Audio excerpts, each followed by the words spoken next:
Friends, welcome back to మౌనంగా మీ మౌని. అందరూ ఎలా ఉన్నారండి? మేమైతే చాలా బాగున్నాం. మీరందరూ కూడా చాలా ఆనందంగా ఉండాలని కోరుకుంటున్నాను.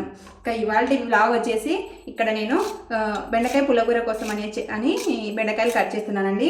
1/4 కిలో బెండకాయలు తీసుకొని వచ్చి బాగా వాష్ చేసి బెండకాయ పుల్లగూరకి అయితే కట్ చేసుకుంటున్నాను. మీరందరూ ఏం చేస్తున్నారండి వంట? నేనైతే ఈరోజు బెండకాయ పుల్లగూర చేస్తున్నాను. మీరు ఈరోజు వంట ఏం చేస్తున్నారో కింద కామెంట్ సెక్షన్లో కామెంట్ చేయండి. మీలో ఎంతమంది ఇలా కత్తిపీటతో కింద కూర్చొని వస్తారో అది కూడా కింద కామెంట్లో కామెంట్ చేయండి. ఈ కత్తిపీట వచ్చేసి మా అత్త వాళ్ళ అత్త ఇచ్చిందంట అండి. మా అత్తకి ఆకురాయిలు అనమాట. ఈ కత్తిపీట వచ్చేసి చాలా బాగా కట్ అవుతాయండి ఏంటివన్నా కూరగాయలు అందుకు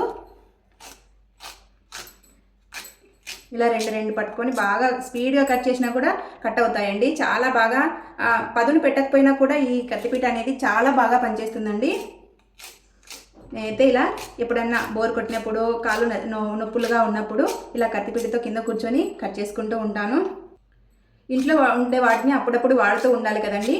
మనం ఇప్పుడు ఫ్యాషన్ అంటూ పైన నిలబడుకొని వెజిటేబుల్ కట్ చేసుకుంటూ ఉన్నాం. కానీ అప్పట్లో అంటే ఇలా కత్తిపీట పెట్టుకొని కింద కూర్చొని ఎంత బాగా కట్ చేసుకునే వాళ్ళు. అందుకే వాళ్ళకు కాళ్ళ నొప్పులు అలాంటివి లేకుండా ఉండేవి అనిపిస్తూ ఉంటుందండి నాకైతే. మీరేమంటారు దీనికి? నిలబడుకొని కూరగాయలు కట్ చేయడం, వంట చేయడం అంతా చేస్తున్నప్పుడే మనకి ఈ కాళ్ళ నొప్పులు అనేది ఎక్కువగా వస్తున్నాయి.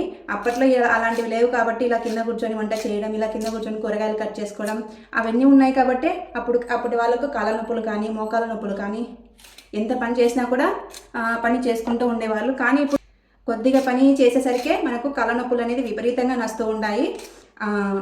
ఓల్డ్ ఏజ్లో ఉన్న వాళ్ళకంతే, యంగ్లో ఉన్న వాళ్ళకైనా అంతే కదండి. కాళ్ళ నొప్పులు అనేది తొందరగా వస్తూ ఉన్నాయి. అందుకేనేమో అనిపిస్తూ ఉంటుందండి. మీరేమనుకుంటున్నారు దీనికి? కింద కామెంట్ సెక్షన్లో కామెంట్ చేయండి. నాకైతే ఇలా కూర్చొని కోసుకోవడం అంటే చాలా ఇష్టం అండి. ఎప్పుడైనా కాళ్ళు నొస్తున్నాయి అన్నప్పుడల్లా ఇలా కింద కూర్చొని కూరగాయలు కట్ చేసుకుంటూ ఉంటాను. ఒక సైడు సెల్ పెట్టుకొని యూట్యూబ్లో వీడియో చూసుకుంటూ ఇలా కూర్చొని కోసుకుంటూ ఉంటాను అనమాట. ఇప్పుడు అన్నీ కట్ చేసుకుంటూ ఉన్నాను. ఈ బెండకాయలు కొన్ని పుచ్చిపోయినట్టు ఉన్నాయండి ఎక్కువగా. ఇంకా బెండకాయలు కట్ చేసేది అయిపోయిందండి. అలాగనే పచ్చిమిర్చిని కూడా కట్ చేసి పక్కన పెట్టుకున్నాను. అలాగనే ఆనియన్స్ని కూడా కట్ చేసుకొని పక్కన పెట్టేసుకుంటున్నాను. ఇలా అన్నీ ఒకటేసారి కట్ చేసుకుంటే మనకు వంట కూడా ఈజీగా అవుతుందని చెప్పేసి నేను అన్నీ ఒకటేసారి కట్ చేసుకుంటూ ఉన్నాను.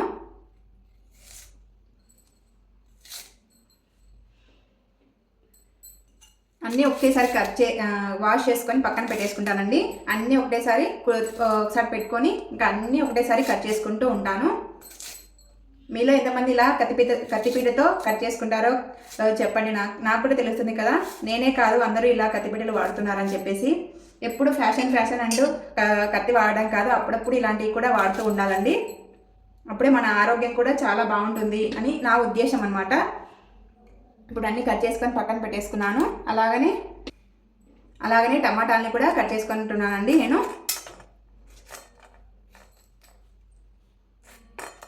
నా వ్లాగ్ కానీ నా వీడియోస్ కానీ నచ్చితే ఒక చిన్న లైక్ ఇచ్చి సపోర్ట్ అయితే ఇవ్వండి.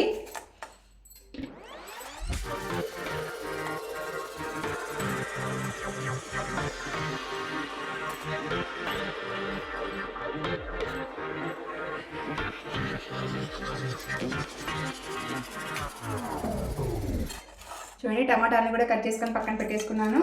అలాగనే తర్వాత వేయడానికి ఆనియన్స్ కూడా కట్ చేసుకొని పక్కన పెట్టేసుకుంటున్నాను. ఇలా అన్నీ ఒకటేసారి కట్ చేసుకుంటానండి నేను కూర్చొని.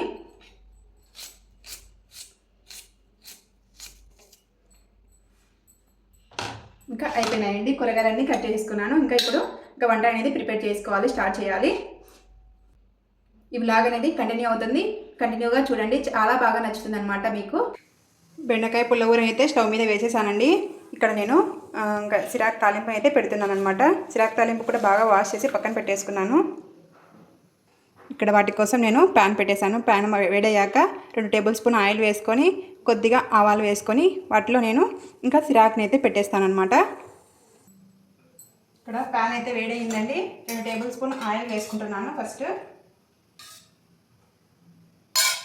ఆయిల్ అయితే వేసేసుకున్నాను.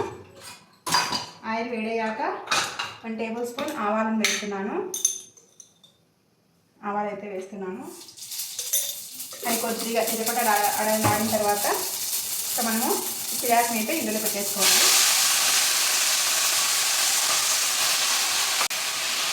సిరాక్ అంతా వేసిన తర్వాత ఒకసారి బాగా కలుపుకొని వాటిపైన ఉప్పు చల్లేసి సాల్ట్ వేసేసి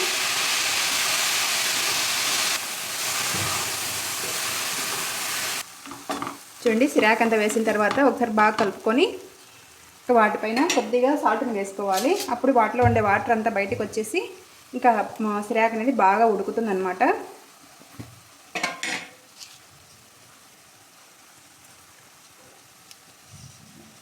సాల్ట్ అంతా వేసేసుకొని ఒకసారి బాగా గట్ట కలుపుకొని అందులో కలిసేలా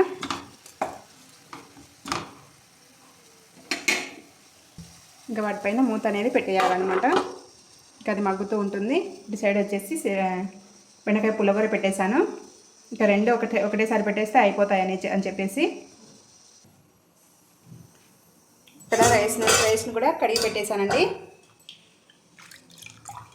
కడిగి పెట్టేశాను. అవి నానుతూ ఉంటాయి. ఇక్కడ రెండు అవుతున్నాయి. రెండు స్టవ్స్ మీద ఇంకా రెండు పెట్టేశాను. అక్కడ అన్నం అయితే నానబెట్టేశాను రైస్ని. ఇంకా ఇక్కడ వచ్చేసి అన్నం ప్రిపేర్ అయిపోయింది. అలాగనే బెండకాయ పుల్లగూర రెడీ అయిపోయిందండి.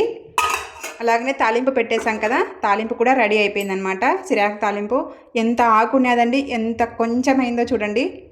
ఆకు అలాంటివి చేయాలంటే ఇలానే ఉంటుందండి. ఇంకా భోజనాలు కార్యక్రమం అయిపోయిన తర్వాత నేను ఇక్కడ పాల్సులు కుడదామని చెప్పేసి శారీకి చూస్తున్నానండి. శారీకి పాల్సులు ఎలా పెట్టుకోవాలంటే మనము వాటర్లో వేసిన తర్వాత అవి ఆరిన తర్వాత మనం ఇక్కడ పరుపు కింద కానీ అలాగనే మనం పడుకునేటప్పుడు దిండు కింద కానీ పెట్టుకొని తింటు కింద కానీ అలా పెట్టుకుంటే మనకు ఐరన్ లాగా రెడీ అయిపోతాయండి ఇలాంటి పాల్సులు అనేవి. చూడండి ఎంత చక్కగా ఐరన్ లేకుండానే ఐరన్ లాగా రెడీ అయిపోయింది ఈ పాల్స్ అనేది. ఇంకా ఈ పాల్స్ని అందరినీ కుట్టడమే మనకు ఆశం అనమాట. ఇదొక మంచి ప్రాసెస్ అండి. మనము ఆ పాల్స్ని వాటర్లో వేసి ఆరిన తర్వాత ఇలా పరుపు కింద కానీ అలాగనే దిండ కింద కానీ పెట్టుకొని ఒక నైట్ అంతా కూడా అలానే ఉంచేస్తే మనకు ఐరన్ లాగా రెడీ అయిపోతుందండి. మనం సపరేట్గా మనకు ఐరన్ బాక్స్ పెట్టి ఐరన్ చేయాల్సిన పని లేకుండా ఉంటుందన్నమాట ఇంట్లో. ఇదొక ట్రిక్ అనమాట మనకు. చూడండి, ఇదొక పాల్సు ఇంకొక శారీకి వీటికి లైనింగులు, జాకెట్లకు లైనింగులు కూడా అలానే పెట్టేశానండి నేను. ఇంకా ఇవన్నీ కుట్టేయాలన్నమాట పాల్సులు.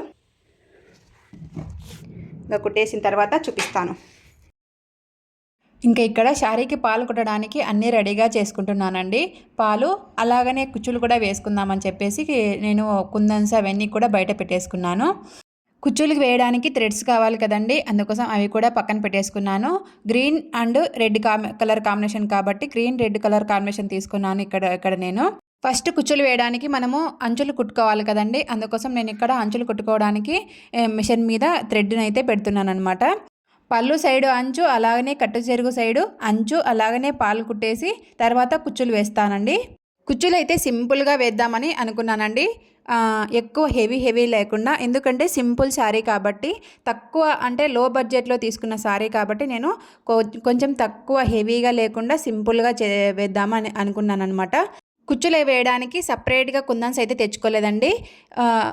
ఓల్డ్ శారీస్కి వాడిన కుందన్సే మిగిలి ఉంటే వాటితోనే కుందన్స్ వేద్దామని చెప్పేసి ఇంకా నేను కుందన్స్ తెచ్చుకోకుండా ఉండే వాటితోనే కుచ్చులు కడదామని చెప్పేసి నేను ఇక్కడ ఇంకా శారీకి అంతా పాలు కుడుతున్నాను.